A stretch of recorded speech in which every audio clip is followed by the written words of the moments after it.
Welcome to our continuing series, Interviews with Aurovilians. And we're back with B for the second half, and maybe more to come in the future. We never know these things. I think, this is such a precious moment for me to be here with Narad because I started out with him in Oroville, and then all these years, it's 45 years that we've been, at this and together and connected to, people that we love, and many of them are in heaven now. Could you talk, if you wish, a little about Diane and John? Sure. Because no one has ever told that story. Diane and John Walker. John Walker, he was such a generous man and such Totally. a kind man. Well, the strange thing is that just today itself, Diane's daughter, Orlis, is married to Akash Kapoor. And I met Akash just a few hours ago in the market. And he said, I'm writing this book, about John and about the mother. And he had interviewed me for that book. And he said, I remembered some of those things you said. It just so it's interesting to me that you said it right now. Yes. So that's very close. But Diane, who was, of course, married to Larry, and Larry is just here. Also, so all these things are interrelated. They're so connected. And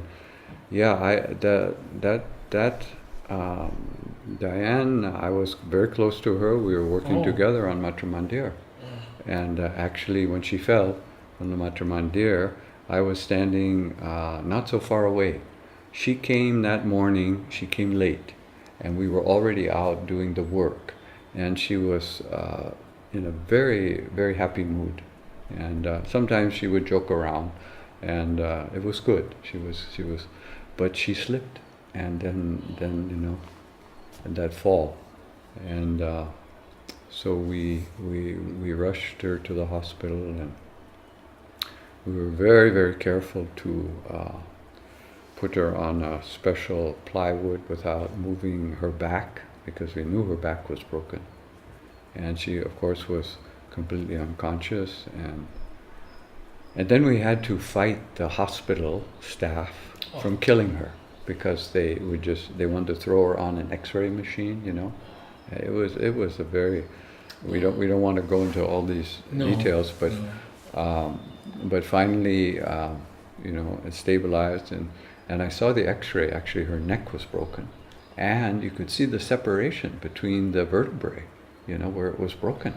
And they said, well, she's absolutely paralyzed. She may not even recover. She may not recover consciousness. And Satprem came immediately to see her, and so he was there, and but she recovered, and she recovered full. Her whole body was perfect from waist up. Only her legs were paralyzed. The doctors were mystified. This is impossible. So she fully recovered, and then of course she was here in Oroville and getting care. And John Walker, he became her, her full-time caretaker, and then they, entered into a deep relationship between the two of them, and it's a tragic story, how he died, while he was caring for her, because he was sacrificing himself so much. Absolutely. It was unfortunate, and then of course she couldn't take the loss, and then she committed suicide, and we had a double burial. This was a huge thing. There's no way we can evaluate these things, or we don't even want to. We just offer them and bring the light, and it's a powerful thing. And we see all these stories of so many Aurovilians, They come out of tragic circumstances. All these things happen, but we know, I still, I still, what happened to me too when I was first coming, it was Jyoti Priya, Judith Tyberg, who recommended I read The Adventure of Consciousness. Yes. And so I read that before many Westerners did. As many Westerners did. And that impressed me. And Satprem said, and he even said it more directly in his later book, On the Way to Supermanhood, Yes. he made this statement that mystified me in a way, but I was prepared for it because I read another book written by Morwena Donnelly. Oh yes, I know it. Yes. She was sort of very close to Aurobindo Basu. Yeah, and she was very close to Joy and Edith from Yes. from UK, Oroville International, UK. Yes. And in fact, there's a window in the solar kitchen in Oroville, a big stained glass window that Morwena Donnelly commissioned an artist in Ireland to make.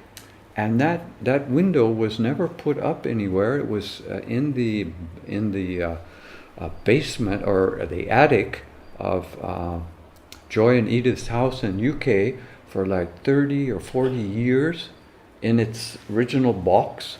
And Carl from Oroville, Carl Tamey, they told him, you should take this to Oroville. This belongs to Oroville. And he did. And then Gilles Guigon put it there in the solar kitchen. This beautiful stained glass window with Mother and Sri Aurobindo's symbol combined. So that Morwena wrote in her book on, it was called The Divine Life or something like that. Yes. Something like that. It was a play on the the life book. divine. I have the book. Yes. Yeah, but she wrote something to the divine life. Yeah. Something waking or yeah. I remember.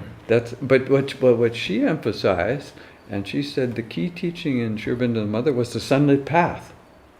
And so when I got to Oroville, I was always, I asked people in the ashram the sunlit path, and even the ashram, they published a little book called The Sunlit Path. They wrote nothing about the sunlit path in it. Yeah. There's nothing in there. and everybody says, yeah, sunlit path, but the people have the most strange ideas about the sunlit path. And and what Satprem said was, the most significant contribution of Mother and Sri Aurobindo to, he said something like world evolution or something, might be the sunlit path. And he doesn't go on to explain it much. But when you read the agenda, you see how the mother was always working on him and says, you have to get off your negative path. You have to turn to that. She told him, you just have to switch a little bit like this. You just have to turn. It's a small adjustment you have to make. And she said, remember when you meditate and you feel the light, you keep that light. Don't go into the negative. And so that's what I always tried to do. I was like, was that written for me? Or, it was written for all of us. Yes. And so that sunlit path is to me one of the secrets of yoga, because it means that all these things that happen to you, the most terrible things, are actually a grace, in disguise. You get cancer, you get a heart attack, those things are in the overall evolution of ourselves and the earth. They have to happen. And they're not bad. See, we're in our good, bad, right, wrong. We have to get over that. Everything that happens for a reason, and it can be turned to gold. It can be turned to honey, as Sri Aurobindo says. Yes. You turn all these things to honey. That's the secret, and that's how the mother works. And Mother said she had a spiritual ambition to give the sunlit path to everyone, but she said nobody wants it.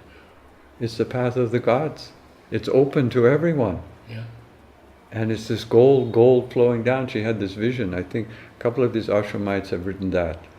But nobody, and some people think the sunlit path is a kind of Pollyanna approach. Oh, the yoga is difficult and you have to struggle, you have to suffer. Well, the mother said the suffering is optional. And then I had a fight with one, not a fight, but a big discussion with one of the senior Orvillians about, he said, oh, Mother changed her view on the sunlit path at the end because she suffered. And you heard the mother in her room, Yes. crying in pain. We heard her. Yes. She was doing it for the world. Yeah, exactly. But it's but pain is one thing. That's a physical thing, Yes. Pain, sure, anybody can have pain. And of course now we have drugs where you don't even need to have the pain. We have the palliative care. But that's not, that doesn't in any way take away from the sunlit path. Exactly. Because that kind of, physical pain is one thing. But that's not to say that what happens to us is evil, bad, or shouldn't happen, or discouraging. We don't need to go there. I have a series called Questions and Answers from the works of Sri Aurobindo and Mother, and I've covered much of this. Yeah, it's so important. Because it's so important. See, if you can smile yeah, at the world, no Yeah. matter what you have to go through, yeah, that's it. yeah. You're on that path. Absolutely, absolutely. And Sri Aurobindo made it clear. He said that it's the better way. He said, there are these paths. It's in the Vedic tradition, the sunlit path. He said he didn't invent it. It comes from the Vedic tradition. And now you have all this positive transpersonal psychology. They say the same thing. They do. They say the same thing. But I know. When I had my heart attack, they rushed me in an ambulance to the hospital. And the cardiologist there said, I've never seen anyone so unconcerned about it.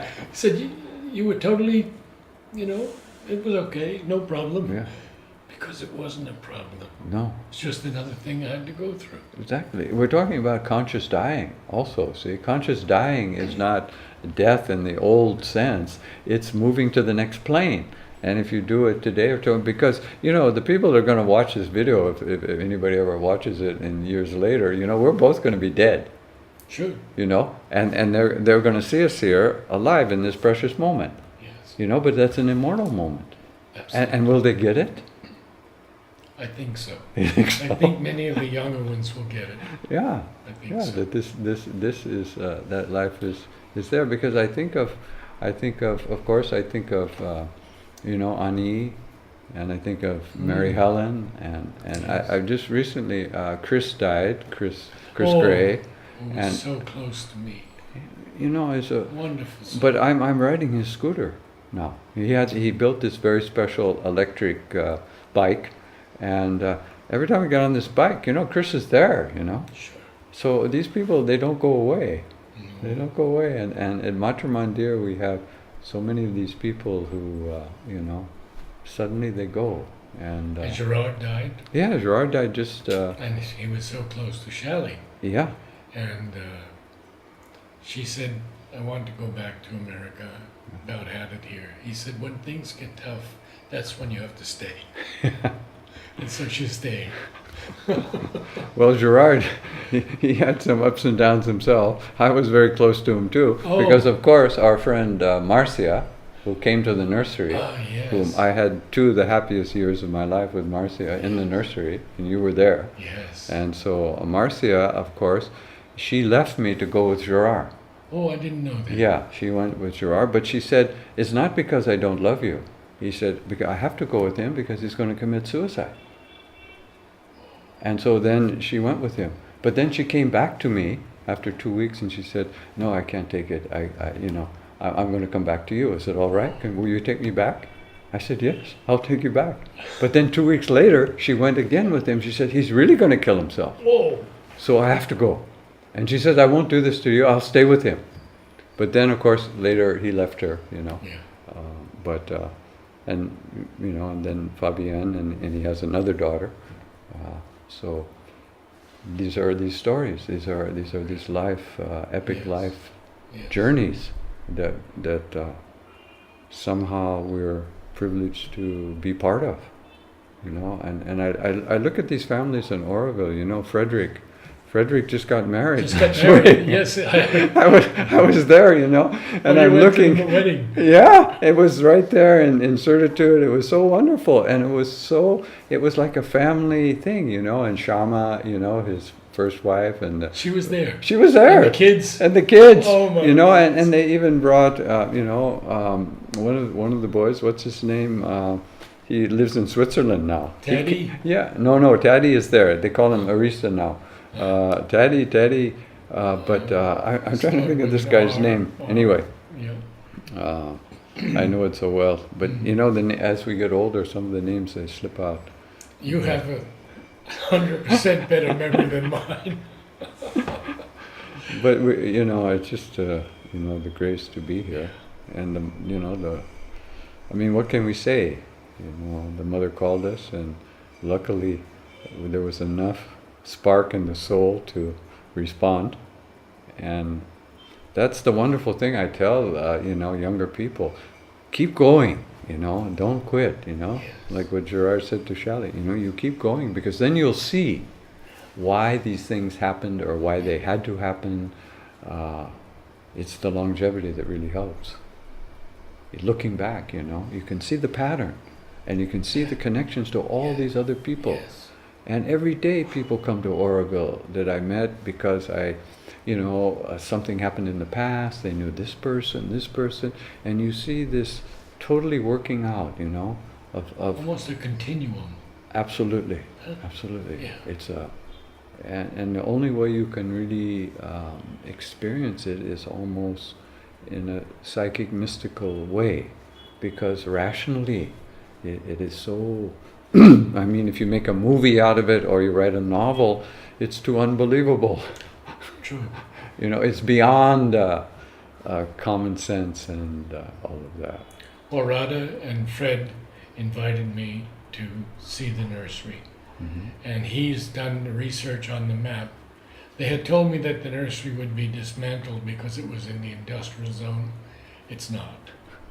Almost all of it is fine.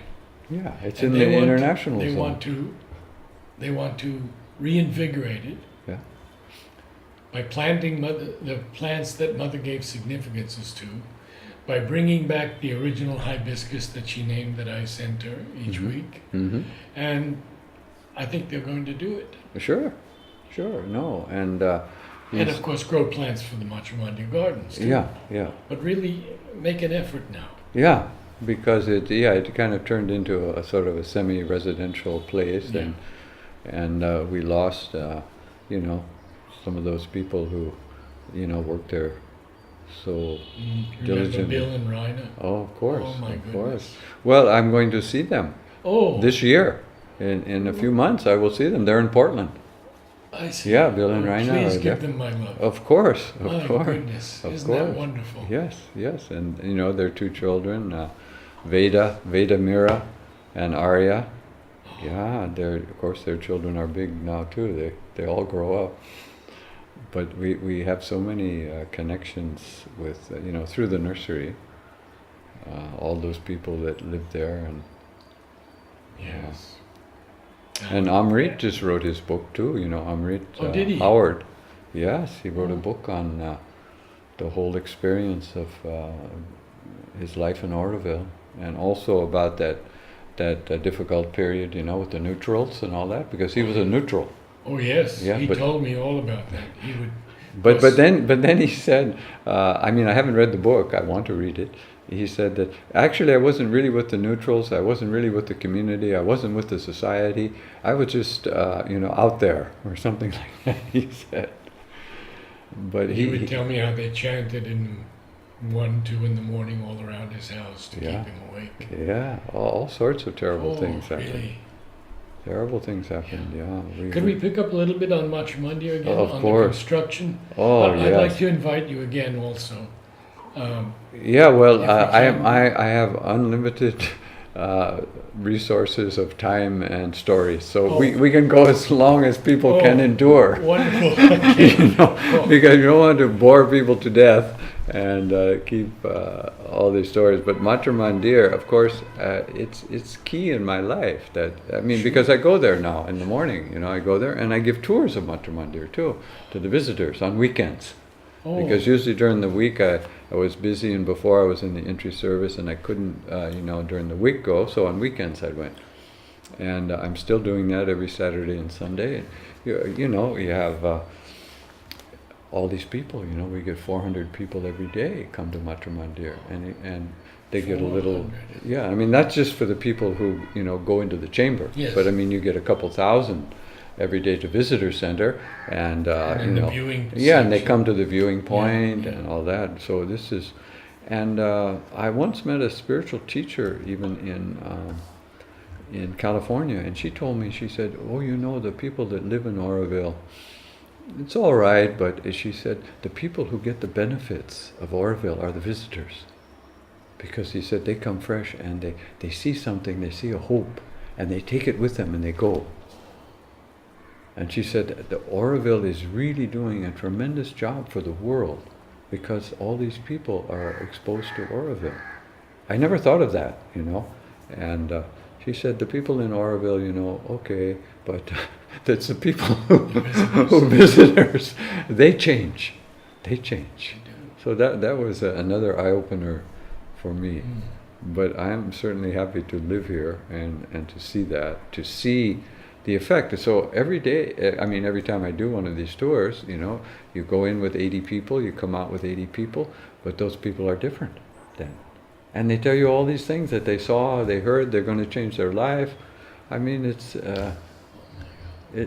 amazing, I mean, they don't come as tourists to take a photo and go home.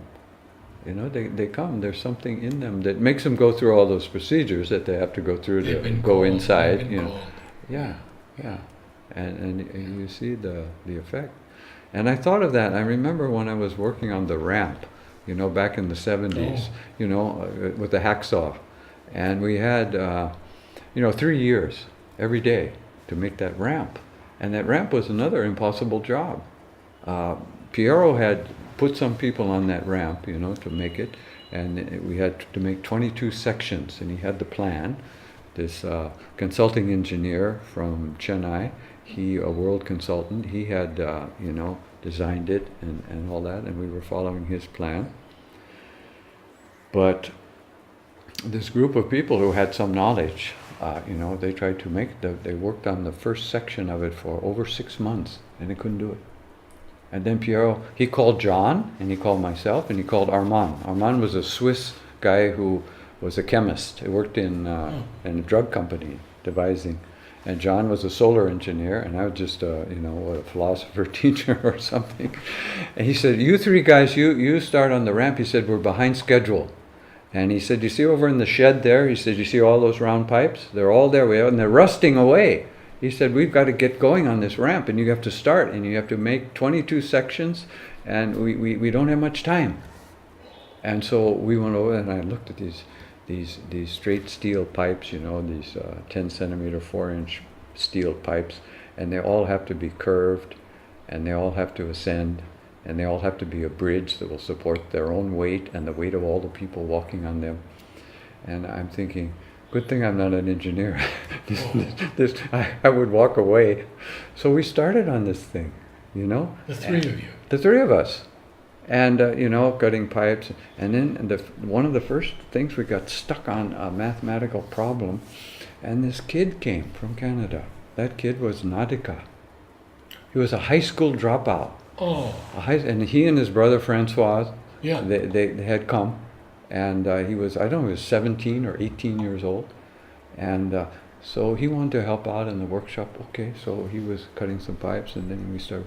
And he said, "Well, there's a way to do this, or something." And he had some ideas. He figured out a problem that we were stuck with. This kid, and now he's a big time musician. Oh, yeah, and all that.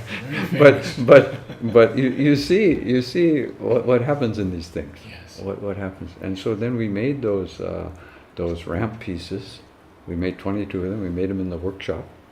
But then the problem was how to get them over to Matra Mandir. All of them weighed over a ton, you know. And There how was to some, put them together. and well, putting them together actually wasn't so bad because Oh. we just butted them together. Oh, I see. But to get them over there, Yeah. Piero said we have to make a railway system. We'll get these railway ties, we'll make some railroad cars, and then we'll load them on the railroad car, and we'll go over, and then we'll go down in the pit, and we'll pull them up with the thing. But then Ruud Lohman, one day he says, you know, Piero has given me all these plans for this railroad, and you know, it's a huge job. We don't need to make a railroad to carry these things over. We get 2 of the cement wheelbarrows, you know, those big Yeah, heavy duty, yeah. they have 2 big tires on them. Right? He said, we lift up one end of the ramp, we put it under there, we pull it down, put another wheelbarrow on the other side, we get 20 people, and we wheel it over.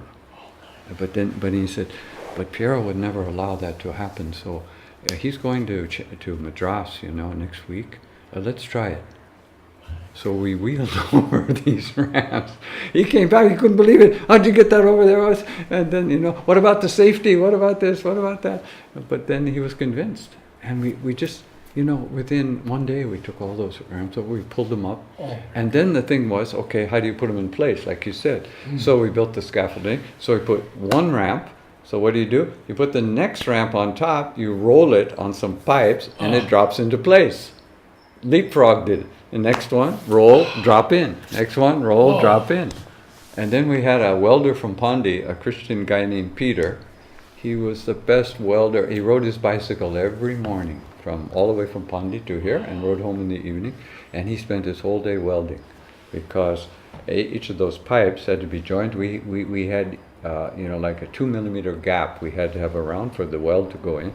And he did that perfect weld all the way around, every weld, all day long for 3 years. Oh my God. And you know, that beautiful bridge is there.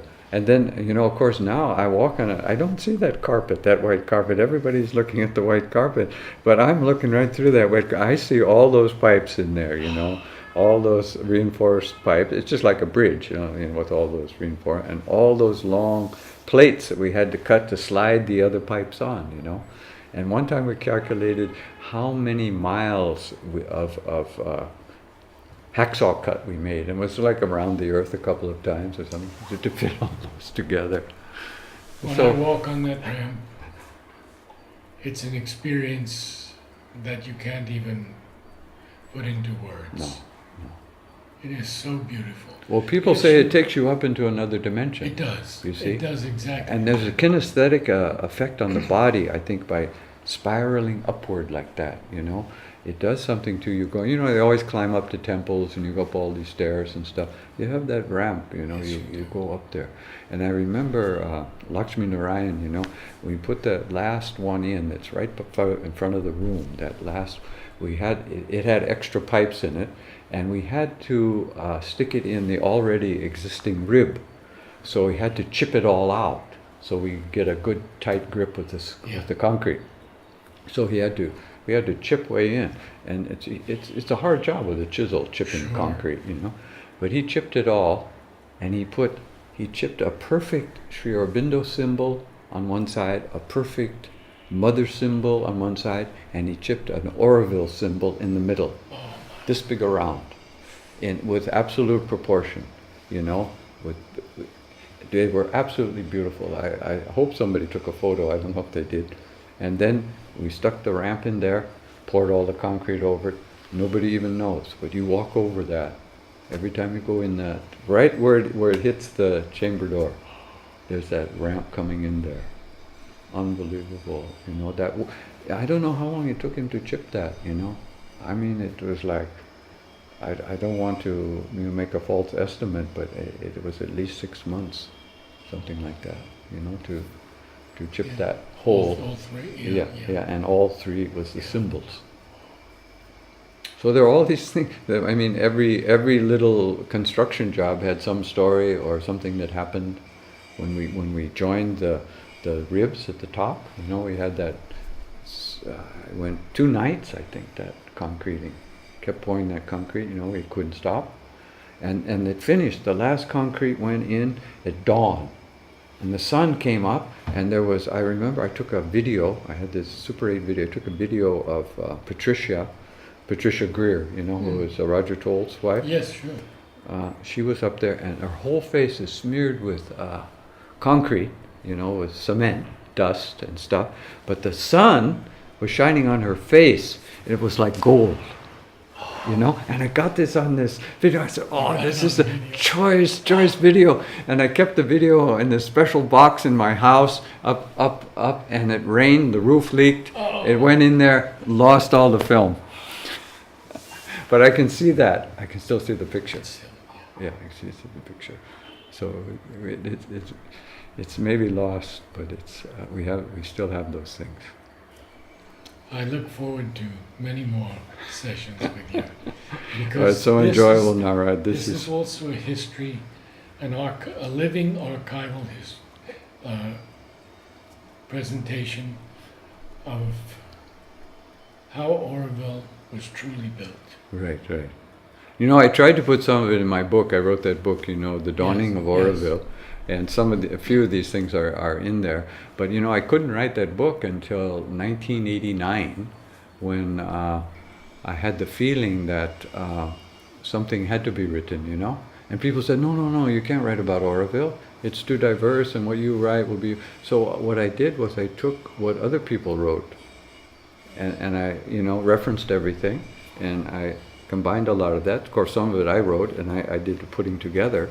But it's a collective work, that book, and so some of it's recorded, and now they're doing a lot in the archives. Yogi Gone. I mean, the 2 new books have come out. And Francis and Doris. Oh yeah, Francis and Doris did all the video stuff and all the old photos. So now all the old photos are digitalized. They sent me the other day my picture of the house that I made in the nursery. You know, that little ferrocement house I built next to yours. That little house, they had a photo of the inside of it. And the amazing thing was, there's a pillar in there, and I made the pillar with the gardener, you know, he and I, and that was that guy who died. Morty? No. Ganesh, not Gana. Nunaville? Nunaville, yeah. Nunaville. And so what I did was, you know, you're casting this pillar on the ground. I put a piece of glass, and I had that photo of the mother where she's in Japan, you know, sitting on the thing with the flower. That beautiful picture. So I put that picture, black and white picture, I put the glass on it, and I poured the concrete around, I wiped it off. People came by and they said, "Well, you can't do that. That glass is going to crack, and you know, that picture's going to fade, and everything." You know, I went back to the nursery the other day. We're talking, this is 1976, I put that in. That picture looks like it was put in there yesterday. It's in perfect condition. The glass is not cracked. They've converted the house into a storeroom. But that pillar is there, and you see that picture. It's in perfect condition today. And that roof, that ferrocement roof that Francis came to watch us make, because he said, "I want to see it fall down." That roof is going to leak and fall down. That roof was one of the few ferrocement roofs that never leaked in Oroville, and it's still there after all these years. Thank you, B. We'll carry on. Okay.